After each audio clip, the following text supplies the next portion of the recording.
Mesdames et messieurs, bonjour et merci de regarder RTI 1. Il est 6h30 et place à l'information au cœur de Matin Bonheur. L'ancien secrétaire exécutif du Conseil de l'Entente était hier jeudi au palais présidentiel. Arrivé au terme de sa mission à la tête de l'organisation sous-régionale, Patrice Kwame est allé faire ses civilités au chef de l'État. Le compte-rendu de la rencontre avec Awa Touré. Au terme de sa mission à la tête du secrétariat exécutif du Conseil de l'Entente, la plus ancienne des organisations de la sous-région ouest-africaine, Patrice Kwame, reçu par le président de la République Alassane Ouattara. L'occasion pour lui de faire le point sur les activités de l'institution de coopération sous-régionale qui regroupe 5 pays, la Côte d'Ivoire, le Bénin, le Togo, le Burkina Faso et le Niger. Je suis venu présenter mes civilités à Monsieur le Président de la République. Nous nous sommes vus au mois de décembre, à la fin de mon mandat comme secrétaire exécutif du Conseil d'Entente. Nous étions vus assez rapidement. Il me fallait une période pour faire la passation de service et présenter le secrétaire exécutif entrant aux autorités des autres pays. Cela étant fait, il est indispensable que je vienne aujourd'hui saluer M. le Président de la République et le remercier pour l'occasion qu'il m'avait donnée avec ses collègues, ses pairs, chefs d'État, de servir notre sous-région. Nommé secrétaire exécutif du Conseil de l'Entente lors du sommet du 5 décembre 2011 à Cotonou au Bénin, la mission de Patrice Kwame a pris fin en décembre 2021. On s'intéresse maintenant aux activités de la première dame, Madame Dominique Ouattara, qui a rencontré hier jeudi à son cabinet plusieurs jeunes femmes leaders émergentes en politique. Elles sont issues de l'Union du fleuve Mano et au nombre de 32. Les échanges ont porté sur les ambitions politiques que nourrissent ces dernières, ambitions pour lesquelles elles ont bénéficié d'une formation du NDI, entendez par là le National Democratic Institute. On en parle avec Mahama Traoré. Elles viennent des 4 pays formant l'Union du fleuve Mano, à savoir le Libéria, la Sierra Leone, la Guinée et la Côte d'Ivoire. Au nombre de 32, elles ont la même ambition, devenir des leaders politiques dans leurs pays respectifs. Ambition qui leur vaut d'être reçues ce jeudi par la première dame de Côte d'Ivoire, Dominique Ouattara, pour des échanges. Notre vision est celle d'un militantisme participatif. C'est ainsi que nous sommes engagés avec conviction et détermination pour changer la vie de millions de femmes à travers le continent africain. Fort de leurs aspirations politiques, ces 32 femmes leaders suivent actuellement un programme de formation auprès du NDI, National Democratic Institute, formation visant à les rendre aptes à affronter l'arène politique, comme l'a fait la ministre Anne-Désirée Oloto, marraine de cette promotion. Lorsque vous avez une vision, après la vision, vous devez chercher des repères. Eh bien, moi, ma vision, c'est celle du président de la République. Et je vous ai cité des repères au niveau des femmes politiques. Mais des repères tout simplement en tant que femme leader. C'est Madame Dominique Ouattara, la marraine des marraines. Parce qu'à côté du président de la République, elle a réussi à fédérer des femmes et à faire de ces femmes des leaders dans leurs différents milieux. Et elle est vraiment l'illustration parfaite du message que nous essayons de communiquer aux jeunes dames pour dire que le leadership politique, ce n'est pas seulement l'activisme dans la politique partisane. C'est aussi tout ce qu'on peut faire dans le social, dans l'humanitaire, dans les affaires, l'entrepreneuriat, pour améliorer les conditions de vie des populations. Une plus grande représentativité des femmes au sein des assemblées élues partout en Afrique.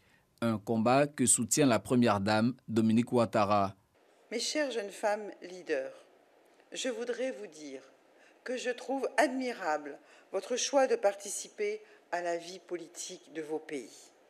C'est cet engagement qui vous a valu d'être retenu au terme d'une sélection rigoureuse pour participer au programme de NDI dénommé Réseau des femmes émergentes en politique, RFE, et je voudrais vous en féliciter. Mes chères filles, cette formation vous permettra de renforcer vos capacités à participer activement à la vie politique de vos pays respectifs. Je vous encourage à en tirer le meilleur parti et ainsi à optimiser votre pouvoir d'influencer positivement la société. En effet, il incombe à toutes les femmes de jouer leur partition au sein de leur communauté en prenant une part active au niveau politique et économique, mais aussi au niveau social. À la suite des allocutions, des échanges francs et directs, ce qui a permis à ces futurs leaders politiques de bénéficier des conseils et des orientations de la première dame de Côte d'Ivoire pour parvenir à l'ascension sur l'échiquier politique. Du cabinet de la Première Dame, on jette maintenant un coup de projecteur sur la grande chancellerie où 97 personnalités ont été distinguées par la grande chancellerie, bien entendu, au nombre des récipiendaires des agents de la RTI, dont Abiba Dambélé, directrice des journaux d'information, Sali Silué Konaté, la directrice de Radio Côte d'Ivoire, et l'équipe de l'émission ce midi, emmenée par l'inépuisable Joseph Anjou. D'autres acteurs œuvrant dans le social, la culture, les arts, dans l'éducation et la formation ont aussi été récompensés. Et parmi les 97 décorés, on note 50 officiers et 15 chevaliers dans l'ordre national, 22 officiers et 5 chevaliers dans l'ordre du mérite ivoirien. On se rend maintenant aux États-Unis, à New York. La ministre de la Femme, de la Famille et de l'Enfant était à la barre mercredi au cours des travaux de la 66e commission de la condition de la femme. Nasseneba Touré a livré le message du gouvernement ivoirien. On fait le point avec notre envoyé spécial à New York, Ami Sissoko. 66e session de la condition de la femme à New York. Le message de la Côte d'Ivoire livré par Nasseneba Touré. Au siège des Nations Unies, la ministre de la Femme, de la Famille et de l'Enfant a mis en lumière les acquis et la politique en matière d'égalité des sexes et d'autonomisation des femmes et filles, notamment en termes de représentation de la femme aux postes électifs et de nomination, de protection contre les violences basées sur le genre, de violences domestiques et d'éducation, sans oublier les acquis pour les femmes au niveau du mariage, de la de la filiation du Code du travail. Les femmes qui représentent 70% de la force de travail agricole et qui produisent 90% des denrées alimentaires sont prises en compte dans l'élaboration des politiques, des programmes et projets climatiques et environnementaux.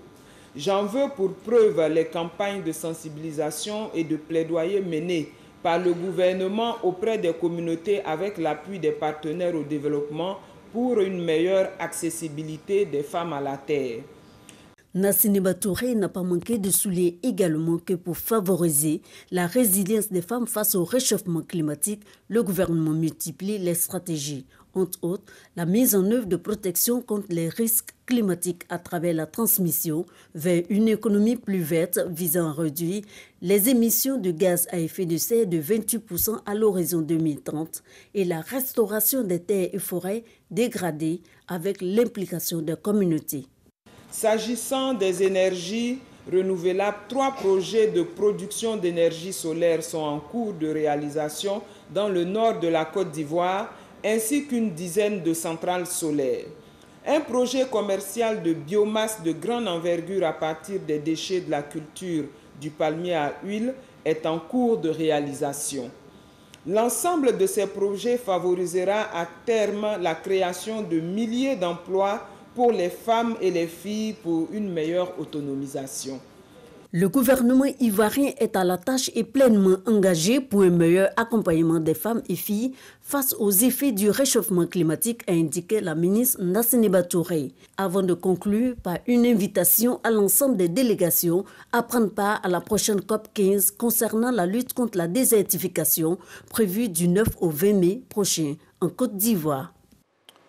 On s'intéresse maintenant à l'actualité internationale qui nous conduit en Amérique du Sud. La Cour constitutionnelle du Pérou a ordonné hier jeudi la libération de l'ancien président Alberto Fujimori, au pouvoir de 1990 à 2000, condamné en 2009 à 25 ans de prison pour crimes contre l'humanité et corruption.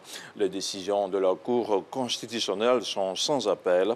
Jeudi, 3 juges ont voté en faveur de sa libération et 3 contre, mais la voix du président de la Cour constitutionnelle est prépondérante. Et puis, réforme du RSA, simplification de l'hôpital, retraite à 65 ans. Emmanuel Macron a dévoilé hier jeudi son programme pour l'élection présidentielle, dont le premier tour est prévu dans 23 jours.